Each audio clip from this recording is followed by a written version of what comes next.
Hello students, welcome back to your computer class.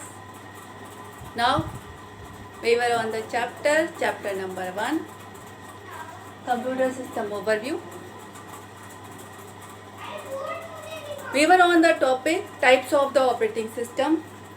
The last type was left, that is the distributed one. Software पे थे, first system software is the operating system,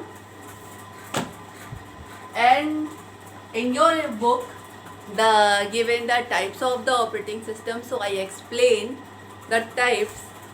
I think this will give in deep in the I think शायद third chapter or the fourth chapter, that is given the operating system in the detail. We will take up that detailing on that portion also. ठीक है, तो मैं यहाँ पर आप लोग को नोट्स में उतना डिटेल में नहीं दे रही हूँ, क्योंकि वहाँ पर डिटेल में देना है. यहाँ पर क्योंकि आपके बुक में टॉपिक आया था, that is the types of the software 1, 2, 3, 4, तो I just explain. But in the notes मैंने आपको उतना डिटेल में नोट्स नहीं दिया है. ठीक है, वो डिटेलिंग में शायद थर्ड चैप्टर है या शायद फोर्थ चैप्टर है, I am not just confirm, may be third chapter may be fourth chapter, वहाँ पर आपका पूरा डिटेल में है. नोट्स में डिटेल में मैं वहाँ पर दूँगी, एक्सप्लेन यहाँ पे कर दिया, वहाँ पर फिर से एक्सप्लेन कर दूँगी, और लेकिन नोट्स में मैं वही दूँगी. ठीक है, now one left, that is the distributed one. Basically, distributed OS is the network, means computer is connected to the network.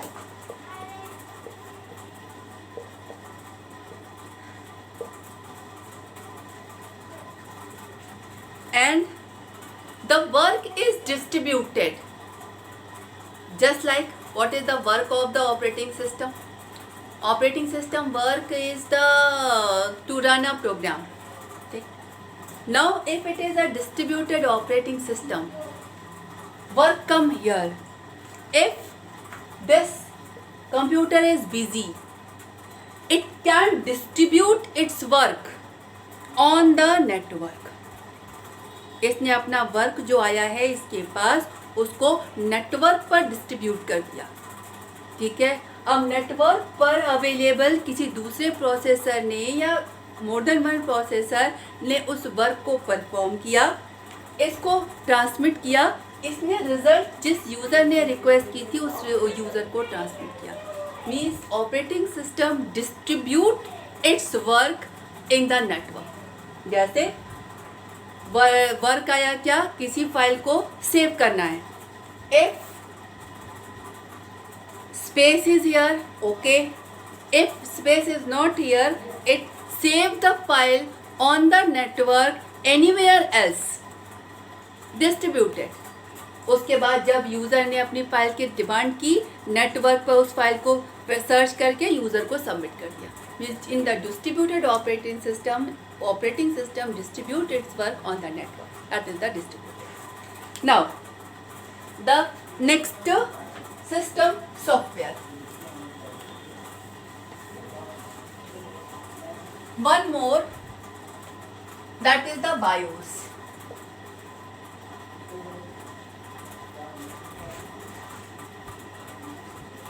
Basically BIOS को हालांकि सिस्टम सॉफ्टवेयर आप बोलते हो, ठीक है, but BIOS is not completely software. What is the BIOS? Software, hardware is a tangible portion which you can touch. Software is a program. अब BIOS basically it's a firmware. Firmware क्या होता है? Means combination of hardware and software.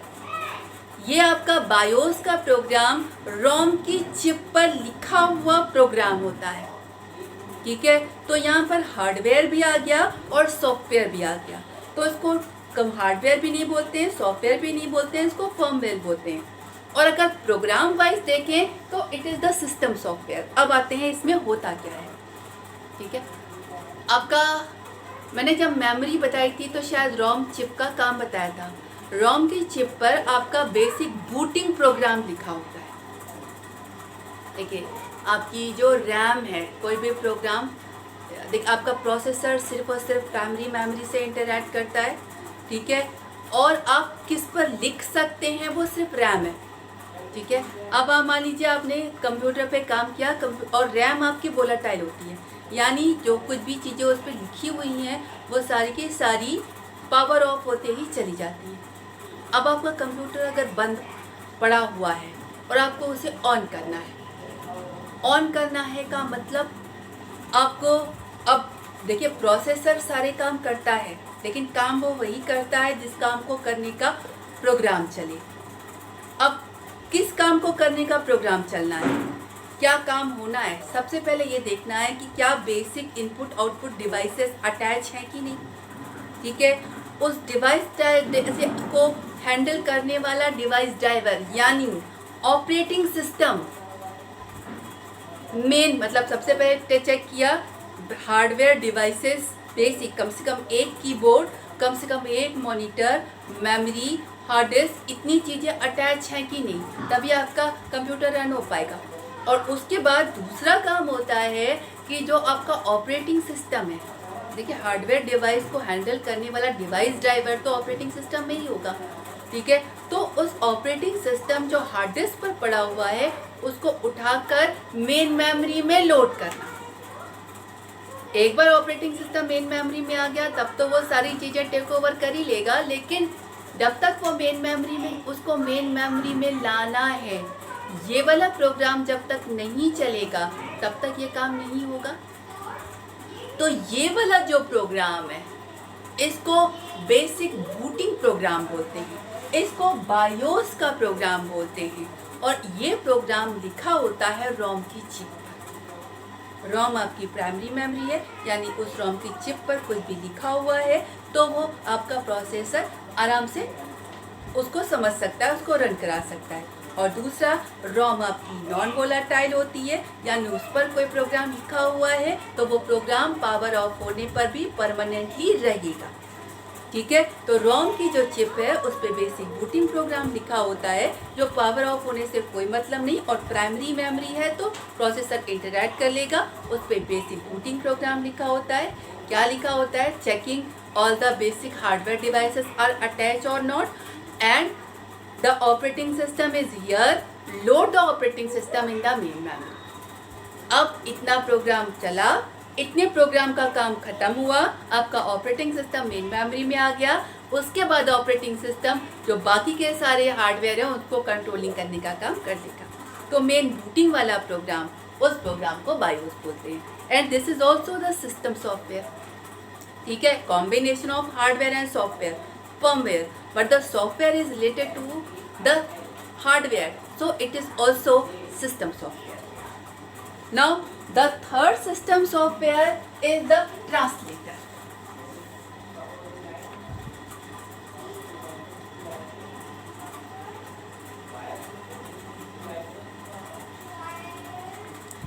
Translator, ठीक है।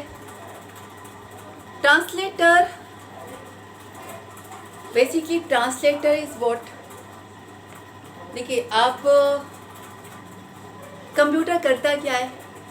Mainly it's a combination of hardware and software, okay, ठीक है। Hardware तो जो टेंजिबल पोर्शन है, सॉफ्टवेयर क्या? प्रोग्राम।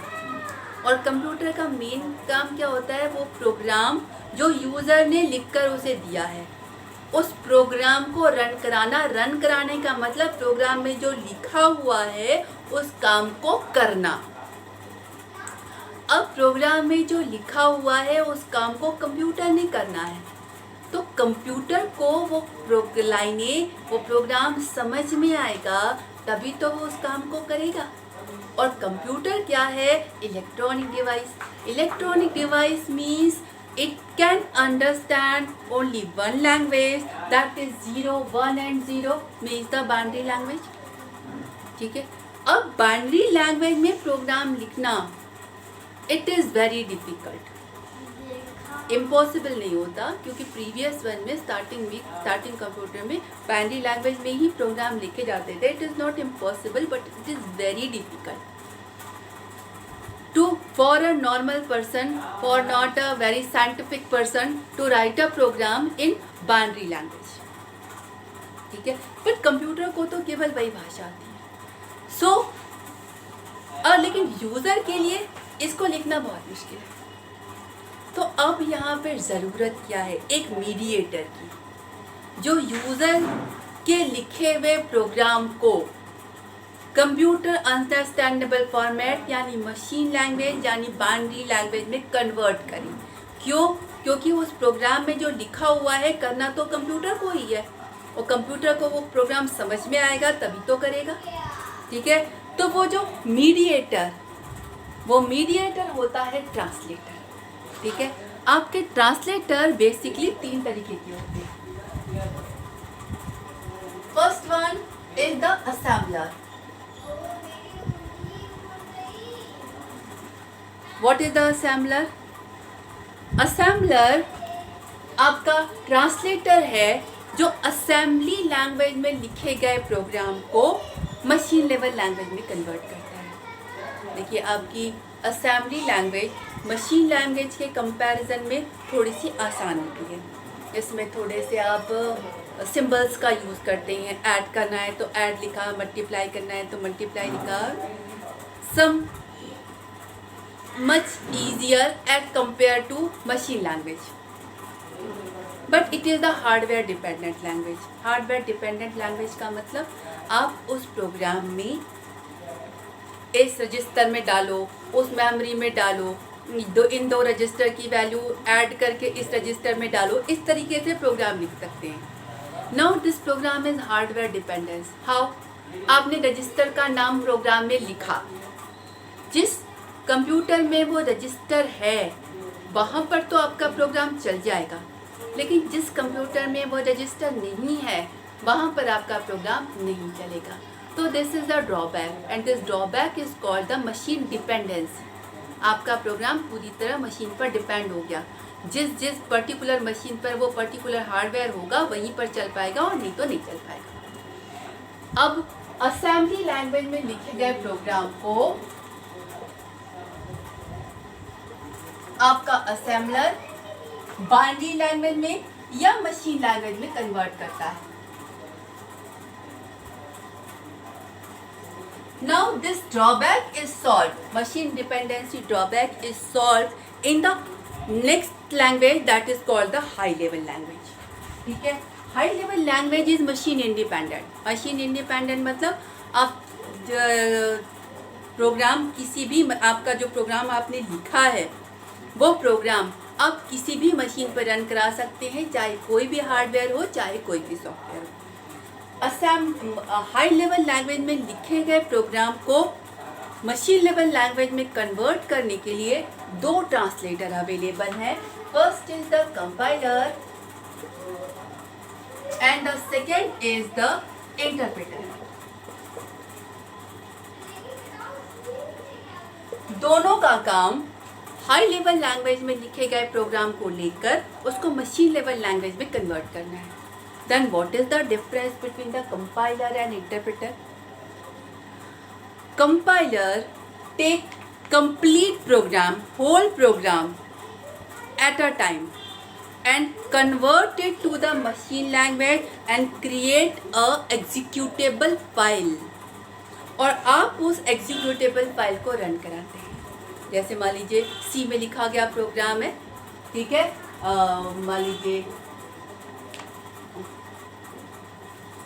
n1.c है, ठीक है. कंपाइलर ने इसे कंपाइल किया, ठीक है, और क्रिएट मतलब पूरी मान लीजिए 100 लाइन का प्रोग्राम है, तो पूरी 100 लाइन एक बार में ली, पूरी 100 लाइन को एक बार में मशीन लेवल लैंग्वेज में कन्वर्ट किया और क्रिएट किया एक n1.exe. और now this n1.exe in machine level language and you can execute this executable file. अब आते हैं इस इंटरप्रेटर पे. इंटरप्रेटर क्या करता है? ये कन्वर्जन का काम लाइन बाय लाइन करता है. मतलब मान लीजिए 100 लाइन का प्रोग्राम है, इंटरप्रेटर ने पहली लाइन ली, मशीन लेवल लैंग्वेज में कन्वर्ट की, रन कराई। दूसरी लाइन ली, मशीन लेवल लैंग्वेज में कन्वर्ट की, रन कराई। तीसरी लाइन ली, कन्वर्ट की, रन कराई। अब इंटरप्रेटर तुरंत कन्वर्ट कर रहा है, तुरंत रन करा रहा है, तो कोई भी एग्जीक्यूटेबल फाइल इंटरप्रेटर क्रिएट नहीं कर। That is the difference. Compiler पूरा प्रोग्राम एक बार में कंपाइल करता है और इंटरप्रेटर इसी काम को लाइन बाय लाइन करता है।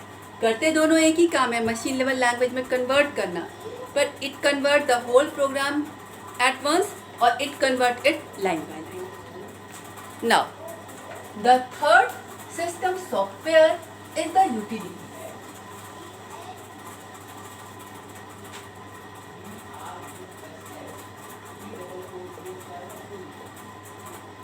First I will tell you what is the utilities. उससे पहले देखिए, यूटिलिटीज आपकी बुक में एप्लीकेशन सॉफ्टवेयर में दिया हुआ है, ठीक है, but this is not the application software. You can search it on internet. Utility software application software है या सिस्टम सॉफ्टवेयर है, ये चीज़ आप इंटरनेट पे सर्च कर सकते हो, ठीक है। ये आपका यूटिलिटी सिस्टम सॉफ्टवेयर है। सिस्टम सॉफ्टवेयर मतलब वो प्रोग्राम जो हार्डवेयर से रिलेटेड काम को करता है। तो यूटिलिटीज़ आपका एप्लीकेशन में नहीं आता। ये चीज़ you can confirm this by searching on the internet. कुछ बुक में आपको सिस्टम में मिलेगा, आपकी बुक में एप्लीकेशन में है, but it is not the application. Now come to the utilities. Utilities होता क्या है? देखिए, यूटिलिटीज़ प्रोग्राम मेनली ये आपके ऑपरेटिंग सिस्टम के पैकेज के साथ आते हैं, नहीं भी आते तो भी आप कुछ यूटिलिटीज़ आप बाहर से भी डाल सकते हैं। और लेकिन मेजर जो यूटिलिटीज़ होती हैं वो अपर what is the operating system, system software. System software is the collection of programme.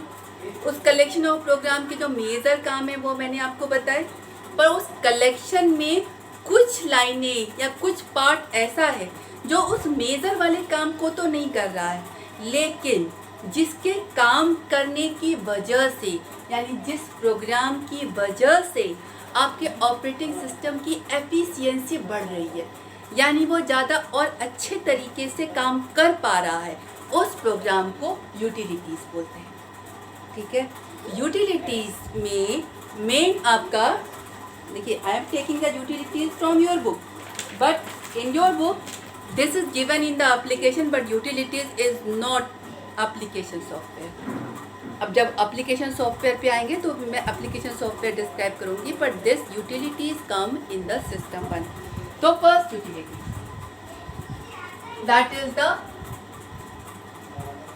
Antivirus. Antivirus, disk defragmentation, backup, compression, text editor, ये पहले एंटीवायरस लेते हैं, ठीक है। ढेर सारे होते हैं, ठीक है, सारे नहीं टेकअप कर पाएंगे, इसे मैंने सिर्फ एक लिखा है क्योंकि हम सिर्फ एक ही ले पाएंगे। उसके बाद नेक्स्ट क्लास में हम लोग बाकी की सारी यूटिलिटीज़ लेंगे। Now come to the antivirus, ठीक है। वायरस क्या होते हैं?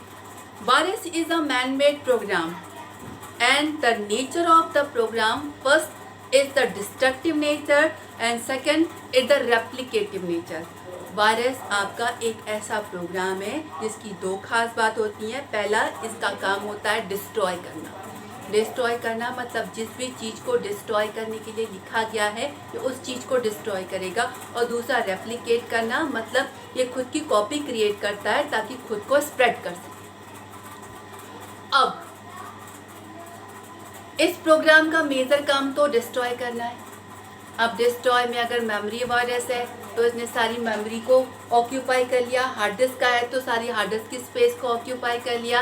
आपका बूटिंग वायरस है तो बूटिंग फाइल को करप्ट कर दिया। आपका किसी पर्टिकुलर एग्जीक्यूटेबल फाइल को करप्ट करने वाला वायरस है तो उसको करप्ट कर दिया। यानी इसके काम की वजह से ऑपरेटिंग सिस्टम को काम करने में दिक्कत होती है। सारी मेमोरी एरिया अगर इसने ऑक्यूपाई कर ली तो ऑपरेटिंग सिस्टम दूसरे प्रोग्राम को कहाँ से जगह देगा।